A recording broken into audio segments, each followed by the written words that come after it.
What's the future of entertainment and technology in the car? What was really upsetting me and why I wrote what I wrote is because the broadcast radio industry does not have an advocate. Not even the NAB is properly advocating on behalf of radio. This is truly a nightmare scenario. That's Roger Lankto, Director of Automotive Connected Mobility for Strategy Analytics, part of TechInsights. And this is Talking the Drive, where the people who create what's next for the car reimagine what's possible.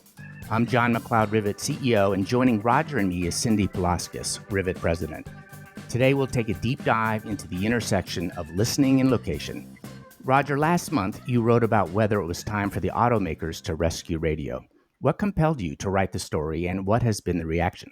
There was a bit of an explosive response, and the NAB took great exception to my characterization of their response to this technology, which allows for regionalization of broadcasts, which would allow for, say, for example, political advertising, a big source of revenue at this time of year, certainly for broadcasters. So if you're running for governor in Maryland, you wouldn't have to broadcast your ads to Washington, D.C. or Virginia. You could tune your signal with this technology. And the technology is being opposed by certain powerful influencers, or maybe one or two influencers in the industry, who are intimidating broadcasters, advertisers, and the NAB from advocating this technology and this concept. It's an unfortunate circumstance. And actually, I think I'm going to have to wade back in and respond, because the NAB did respond to my characterization. Because what has happened is the FCC is in the process of making a decision, so they have requested comment. And there have been a range of comments, which I would encourage anybody who's interested in this topic to go and explore at the FCC website. There's been research done, and some of it has been, shall we say, a little bit skewed, and some of it has been old, and some of it has been misleading. The way I think it might be best to think about this concept of zone casting, instead of selling the whole pizza, selling slices.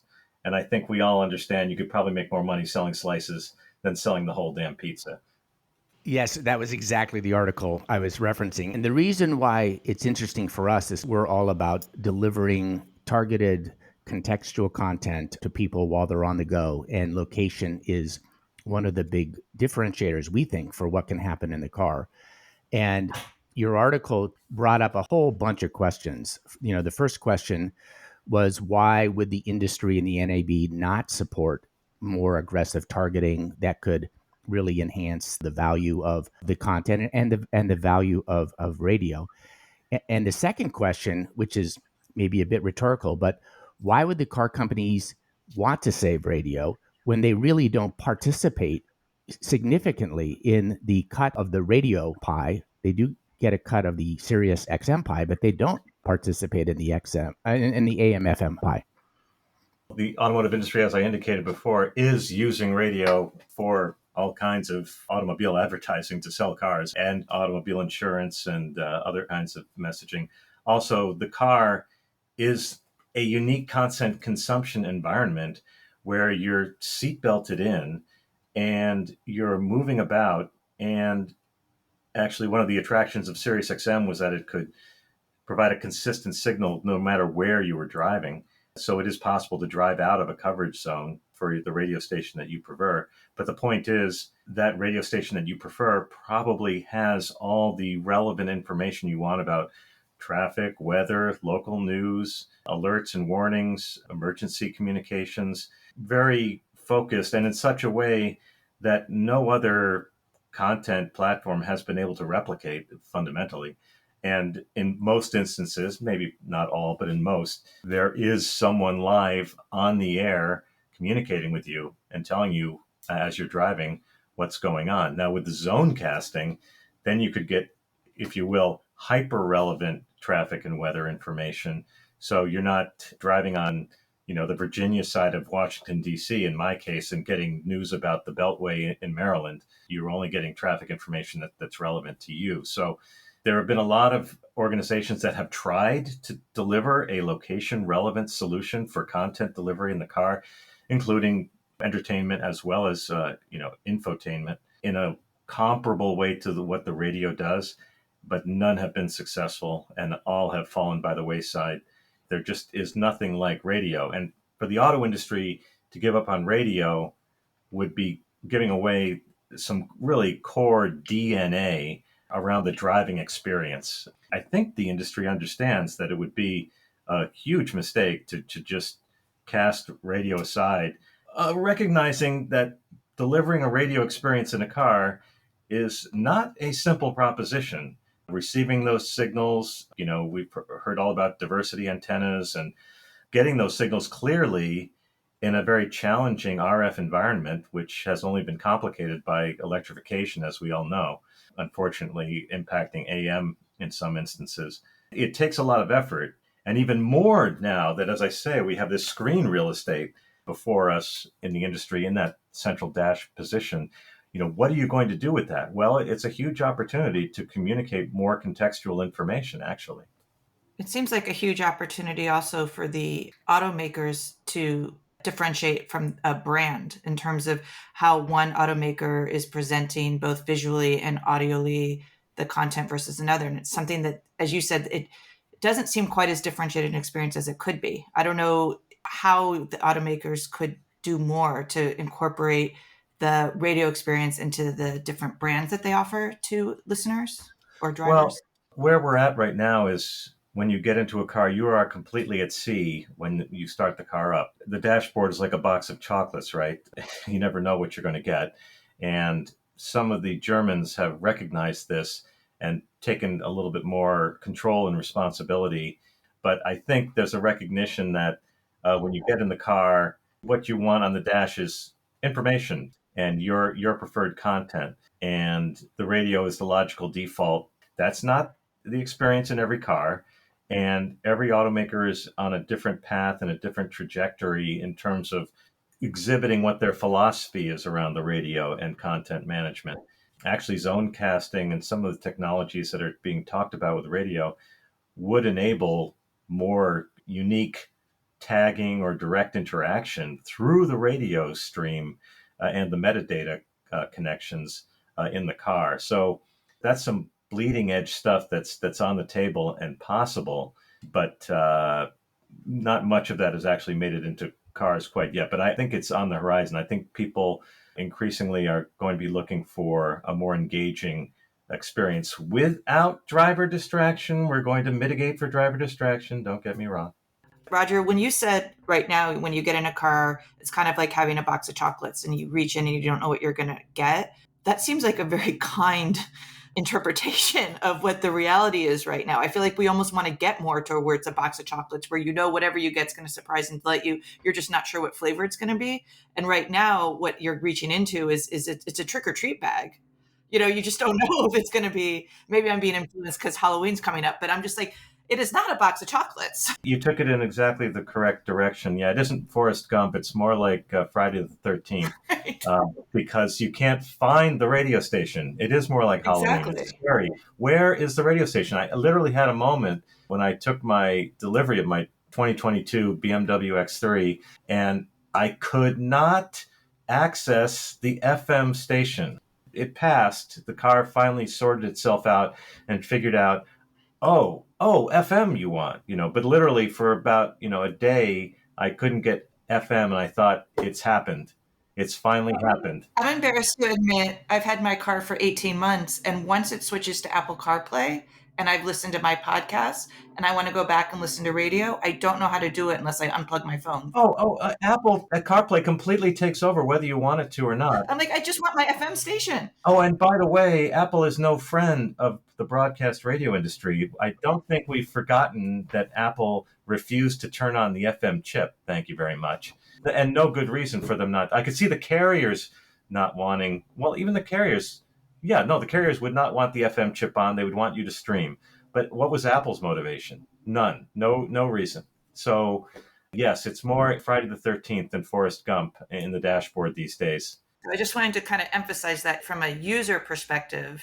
Like, we talked a lot about advertisers or automotive or all this, but I think the end of the day, we're not trying to solve a problem just on the business side. We're actually trying to solve a problem for the end customer, right? The people driving the car, the experience.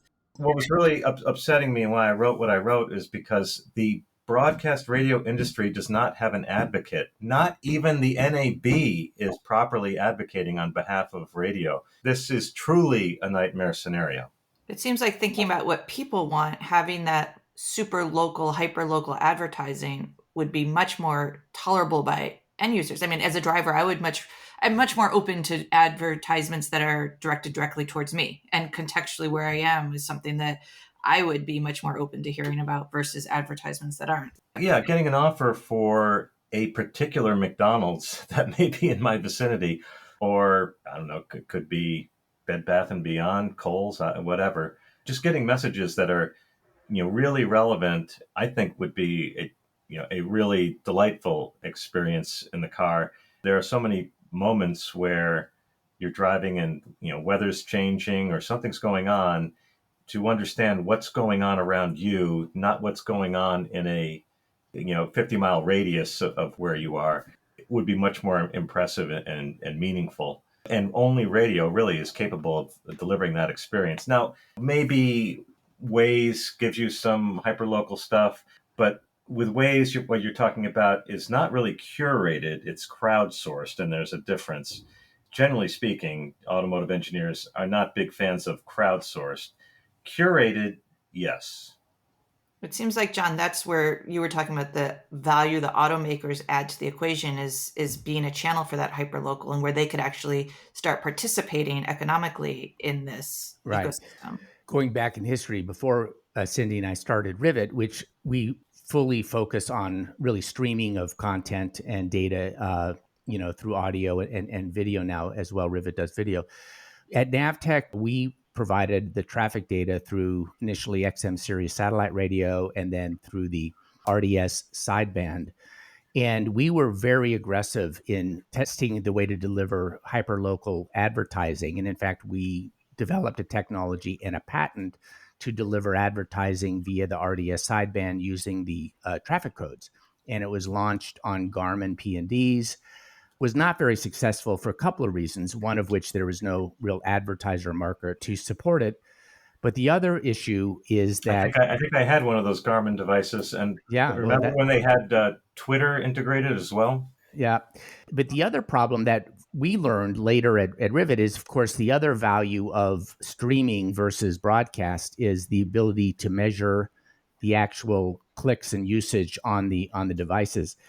We found trying to push a lot of hyperlocal content through broadcast became very limiting from how much you could target, and it was even more limiting in how much you could measure the response, which is part of the reason, frankly, we moved to streaming. Streaming's been out there a long time. NPR in August just reported that video streaming finally is bigger than cable and broadcast for TV. Took a long time, but it got there. And this whole idea of being able to get one-to-one content versus one-to-many, I think it's what people want. And I think they're going to want it in the car. I think zone casting is relevant in that conversation. I didn't totally answer the question that Cindy had on what the revenue opportunity is. And there are some organizations, for example, Drive Time Metrics, that are trying to create Nielsen equivalent measurement tools that would provide for, in their funding model, a kickback to the automakers for participating in that value proposition. Automakers have been, and their suppliers have been trying to build and prove out the idea of targeted offers that lead to a certain behavior. And you'd have a unique ability to measure that, because you'd be reaching someone in a vehicle, then you could see whether they went to that destination relevant to that offer, or maybe even they responded live in the vehicle, in a distraction mitigated fashion, to an offer of some kind, and then proceeded to take advantage of that offer. And actually, the wider retail and restaurant environment today is better prepared to take advantage of those opportunities than it has ever been before. And again, measurement is key. You can't have radio advertising without measurement. And for some reason, in spite of the fact that better than 50% of listening to radio is occurring in the car, Nielsen Media has not found a means to measure in-car listening. So there's a massive black hole in the middle of Nielsen's data that no one has yet filled, although Drive Time Metrics is trying. The challenge, of course, for Drive Time Metrics is they have to go to each OEM one at a time to get them to buy into this. And of course, advertisers don't want to know what Chevy drivers are, listening to in their car. They want to know what all drivers are listening to. That is the challenge. But it's an amazing opportunity because I think the word we're talking about here, John, is attribution, attributing a behavior to a stimulus of some kind. But I don't think there's anything would be close to the automotive opportunity. It's just out there, an hour a day in the car, 350 million hours a day, people sitting in the car. And those people are not effectively served. I don't know if you know this, but I started my career as a Disney Imagineer, building Disney theme parks. And we had whole divisions that were ride engineers and ride designers. And when you got into that ride, it was all about how do you engage the person while they're on the ride. And I think that's the opportunity for the car companies. I go back to streaming. I love broadcast. I love satellite. I've worked a lot with them, but they're very limiting in terms of the ability to deliver a personal one-on-one experience. And in earlier episodes of Talking to Drive, there's been a lot of conversation about what would happen if you truly had full connectivity in the car. I mean, not just the hardware, but actually the full data plan and the full service. I know it's coming, but it's not there because it's expensive. But the benefits of that are just phenomenal from a being able to reach people one-to-one, whether it's streaming of podcasts or music or navigation or advertising. There's a few thoughts that your comments stimulate. Number one, I want to point out that Toyota just announced that for most of their 2023 vehicles model year, they'll include 10 years of free connectivity. That's a game-changing proposition. That includes automatic crash notification, which is a first in the industry, that automatic crash notification is included free. Should have always been with OnStar. They still haven't stepped up to the bar in that respect. That solution includes over-the-air software updates. Now, you have Tesla, which, to my understanding, the average Tesla owner driver is paying $10 a month, basically to ensure they get those software updates. But they're also getting the other enhanced functionality like a connected map, a hybrid navigation experience. But they're not delivering the kind of contextual experience you're talking about. I just took delivery of a Hyundai Ioniq 5, and I'm getting constant alerts as I'm driving, mostly, as you might imagine, safety related. In fact, I was very pleased just this weekend while driving to get warnings of speed cameras, which was a first for me from the embedded navigation system. But also it's guiding me to stay in the lane and everything. So the cars are becoming more intelligent from a safety perspective, and it only makes sense that they become more intelligent from an infotainment perspective and more engaged and interactive. I think people get a funny idea about Tesla and the failings of autopilot. The reality of all of autopilot is that it's requiring the driver to be engaged. So people hear autopilot and they think it's a lean back proposition.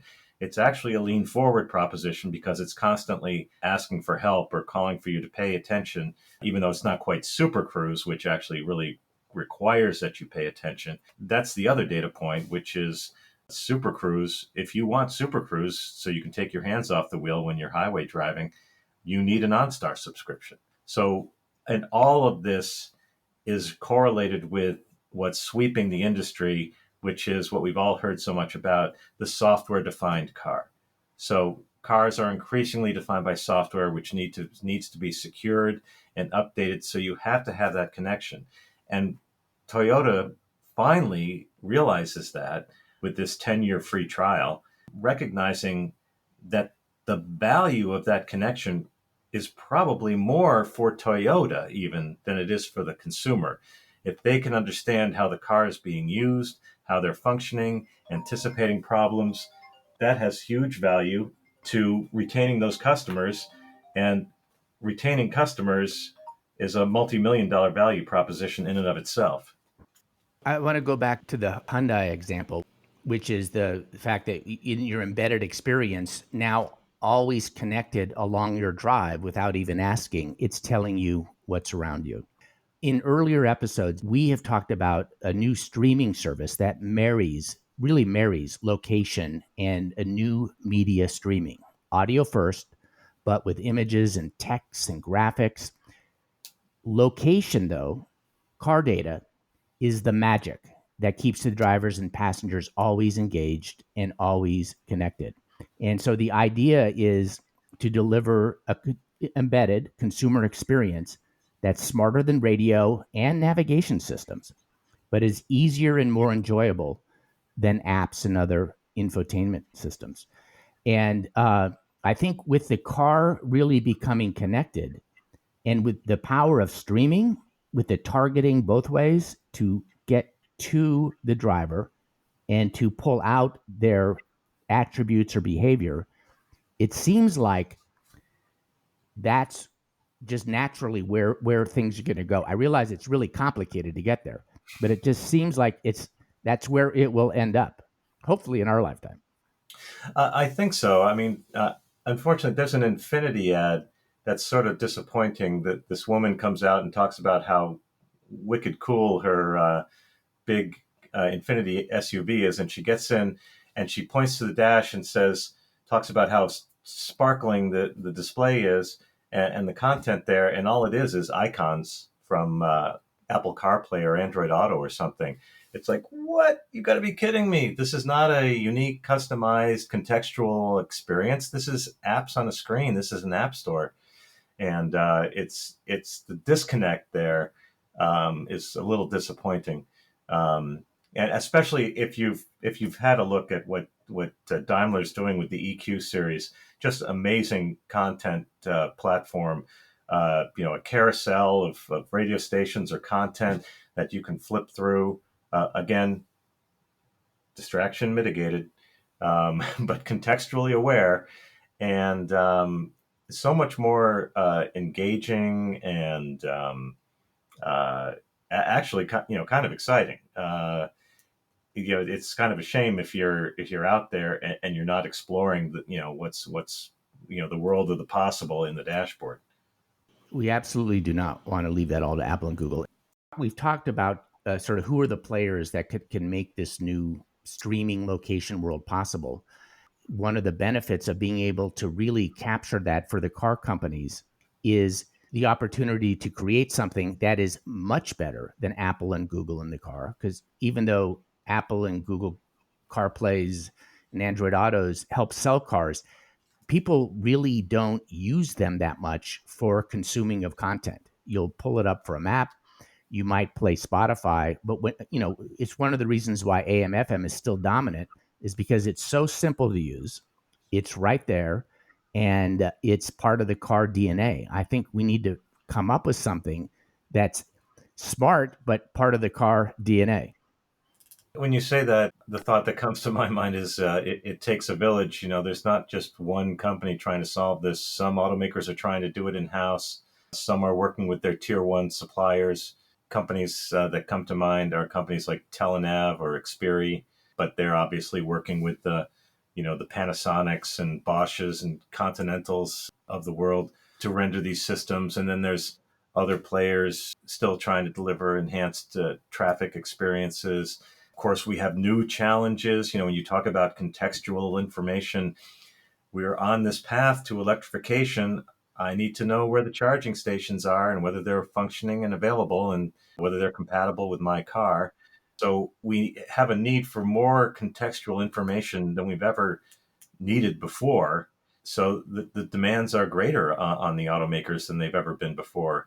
But it's opportunity to create engaging, unique experiences. And the next one is, and we've alluded to it several times, that sort of in-vehicle e-commerce or, v-commerce, I guess if you want to call it that, where there are things you need and the car can help you get those things in a timely fashion. These platforms are being built and optimized and distraction mitigated to deliver a delightful experience. And oh, by the way, these interactive systems that are alerting drivers and in some instances requiring a response from the driver, like in the case of Tesla Autopilot, like I was saying, it actually is causing and helping the driver to be more alert.